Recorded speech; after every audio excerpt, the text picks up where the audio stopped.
大家好，我是婉婉鱼。我们的苍兰诀终于结局了。首先，我必须说，苍兰诀真的让我非常惊艳耶。好，我上次是讲7到21集嘛，这次我要直接把它讲到结局了。中间有些部分不确定大家是否有看懂，我就顺便一起讲解哦。最后也会有自己的观后感，当然也欢迎大家留言一起讨论哦。那我们就开始吧。上次讲到月尊跟小兰花到凡间找赤帝女子，因为名字太绕口了，我们就简称赤帝。简单说一下这赤帝哦，他是荣浩的师傅，也是水云天的前战神。他在3万年前牺牲自己，封印了月尊跟月族的军队，所以一开始我们月尊才会被关在昊天塔里，直到小兰花解开了封印。月尊要找赤帝的原因，无非就是想解放自己的军队回家，而荣浩是为了爱，为了复活师傅，所以他们都需要赤帝的元神。好，剧情开始。上次说过，原本准备领便当的荣浩被一团雾给救了。其实那团雾才是本剧最大的 BOSS 凶神太岁哦。当年大战后，我们荣浩哥救师心切，被太岁蛊惑说席山神女的元神可以救赤帝，所以荣浩才会杀上席山，灭了席兰全族。对，还没看懂的人，我这边解释一下，你们就懂了。真正的杀族凶手是太岁跟荣浩，不是月族哦。那为什么太岁要蛊惑荣浩呢？有2点。第一，太岁需要赤帝的肉身，因为太岁的元神过于强大，这世界上只有赤帝跟月尊可以承载。可是我们的无敌月尊有业火防身嘛，太岁也就只能选择复活赤帝了。第二，历代席山神女都是专门镇守太岁的人，所以荣浩杀上席山的时候，席兰族才会将神女保护起来，变成兰花种子。如果连神女在这里都一起被杀掉的话，这部戏也就不用拍啦。其实22集到25集都是在讲下凡的事，大锅炒剧情，个人觉得没什么好说的，只有2个重点。第一，丹音历劫成功后跟云中君告状月尊在凡间的事，云中君就叫丹音去杀赤帝哦，想要制止月尊复活军队。荣浩一听就赶着上场救赤帝啦，但凡间还有个月尊在，他只好先随随便便杀个3000仙兵来练练岁气送给月尊。虽然说月尊是不死金身，但起码大量的岁气可以让他虚弱一阵子，也难怪月尊一开始就要把炼化炉给捏爆。虽然原意只是怕小兰花会冷，但我也是要说，我们的月尊就是有远见才捏爆的，只是不太理解为什么炼化炉都已经没有了，荣浩还可以练岁气呢？我这边是猜荣浩被太岁用岁气救活，所以自身也可以练岁气了。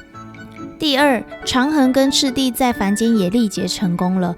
这边跟大家解释一下，在凡间的长恒也就是萧润，他的命格是为了救在乎的人而死。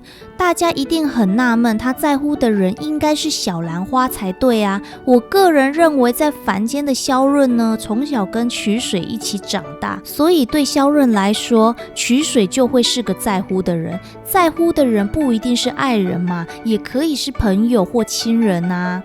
而赤帝的命格就是要被萧郎杀死，但所谓的萧郎指的是倾慕之人，并不是萧润。当时他倾慕的对象就是月尊，所以当月尊杀死他之后，大家都以为赤帝是历劫失败的，但其实成功了。而且荣浩还偷偷把赤帝的元神给藏了起来。接着继续讲，岁气让月尊虚弱之后啊，我们这卑鄙的云中君看机不可失，就带着一堆天兵天将来蹭一波大锅炒。长恒也赶紧来救小兰花他们，并且又跟小兰花告白了一番。大哥啊，生死关头了还在讲这个。不过我们小兰花早在凡间的时候就已经爱上月尊了，所以也只好说我不爱你了，抱歉，我们先走咯。长恒被发好人卡之后呢，也只能护送他们离开。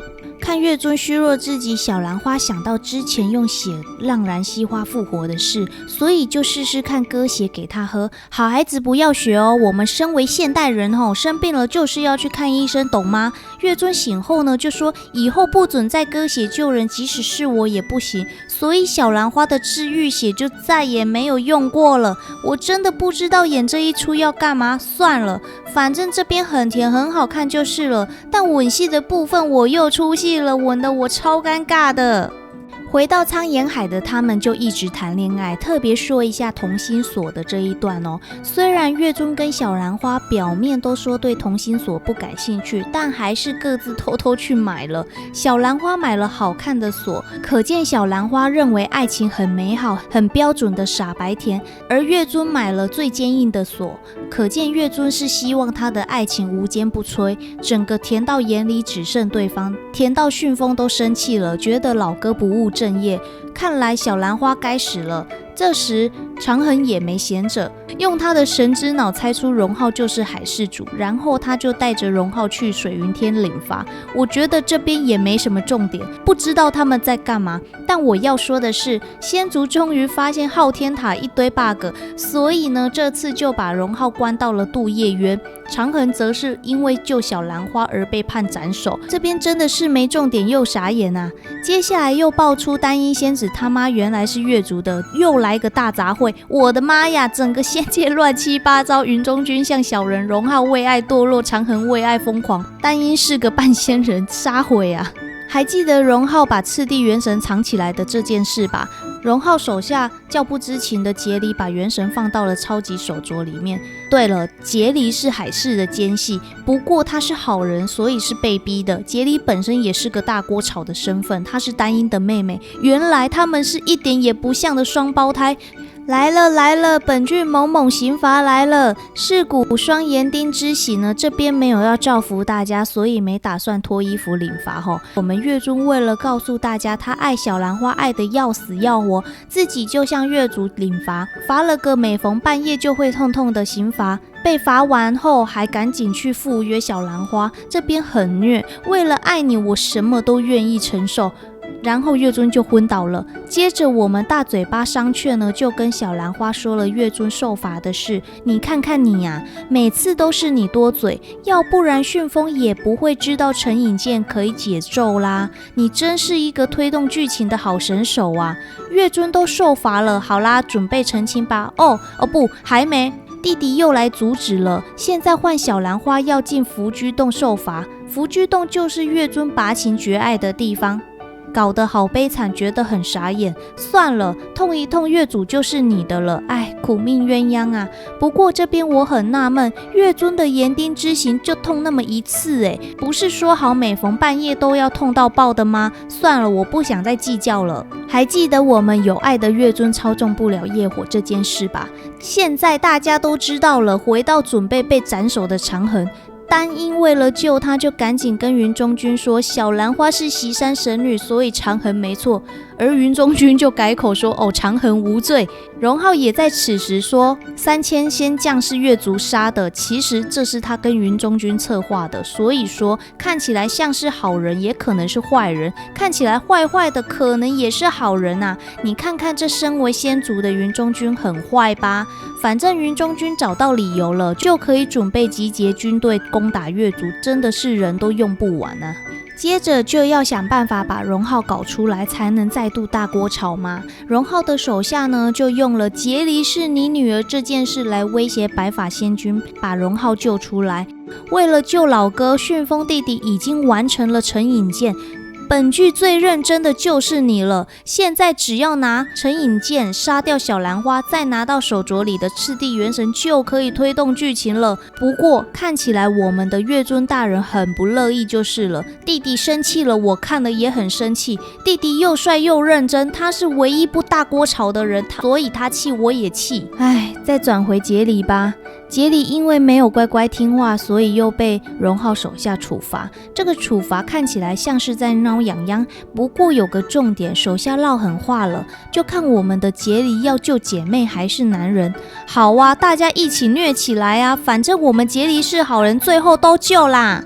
看到30集啊，这出戏终于要认真开始了。可怜的月尊因为背负家族使命，只能决定虐小兰花了。先莫名其妙的把她软禁起来，虽然是软禁，但也是吃得很好。看这些大鱼大肉，我已经感受到月尊还是爱她的。而杰离这时候发挥功用，带小兰花逃跑。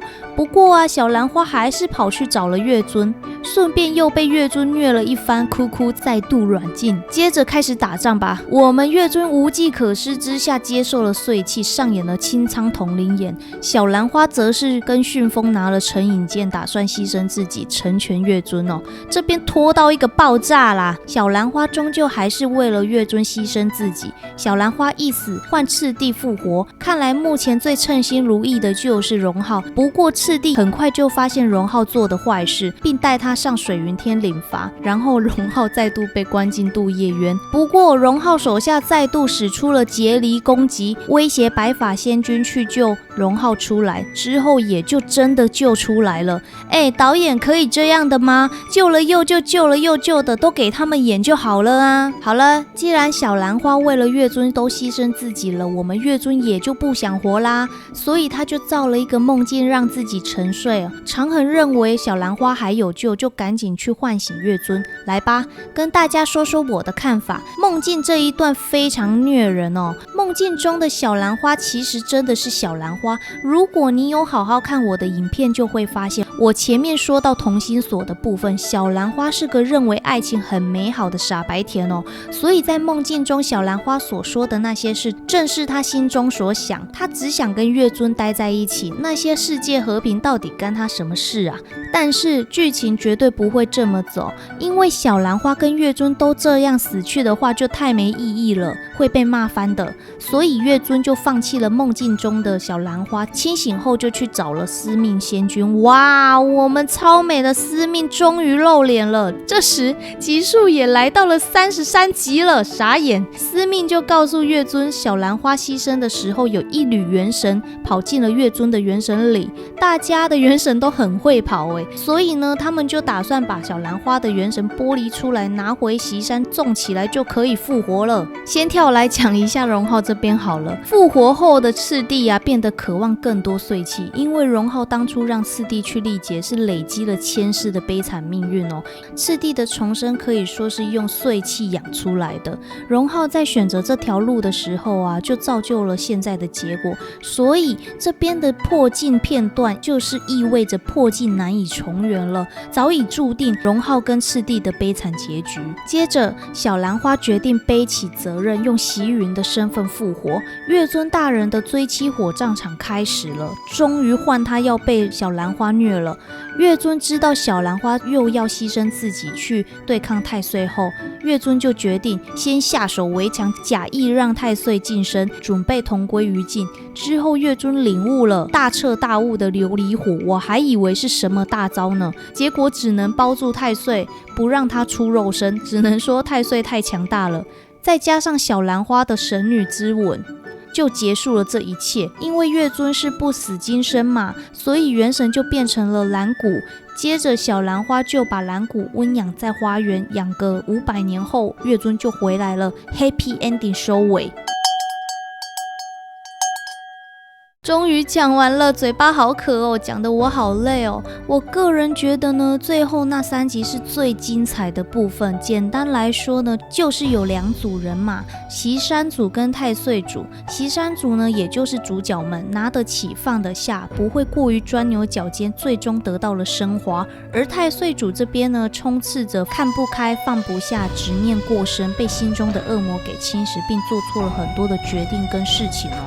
做错后呢，又深深无法自拔，越陷越深。剧中的荣浩呢，纵使知道某些决定是错的，但还是不肯放下执念，而铸成了大错。生死早有定局，赤帝在选择救活寿命已尽的小荣浩，也造就了今日的结局哦。而太岁始终也放不下妄念，所以最后也是灰飞烟灭了。万物在变，唯有爱不变，爱可以使你成长蜕变。所以以爱的角度来看这一部戏啊，很多地方其实都变得很合理。苍兰诀的剧情是蛮唐突的哦，前面有太多的搞笑元素，到了后面3集突然震惊起来，真的是让人拍手叫好啊！结局也用了很温暖的方式呈现，真的是跌破我的眼镜耶。既然都已经播完了，我也理解苍兰诀要说什么了，所以我决定要把月尊放下。但我想我是没有办法顿悟琉璃火了，因为我要继续去看沉香咯。就这样，